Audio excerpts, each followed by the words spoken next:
காத்திருக்கும் சீதைக்கெல்லாம் ராமன் கிடைப்பதில்லை. ராவணர்க்கு சீதை என்று பிரம்மன் எழுதவில்லை. புதிய பாதை போட்டுக் கொள்ள எவரும் மறுப்பதில்லை. பலிகள் கேட்கும் பழமை தன்னை யாரும் பொறுப்பதில்லை. பெண்ணுக்கு பெண் இங்கு எதிரி இல்லை. பெண்மையை காட்டிலும் தெய்வமில்லை.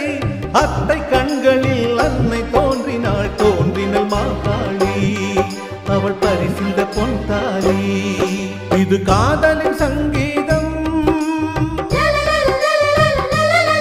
புது குங்கும சந்தோஷம். மாற்றும் மாலையும் ஏற்றும் தீபமும் மங்கள பண்பாடும் ஸ்ரீதேவியின் கல்யாணம். ஓ மங்கள பண்பாடும்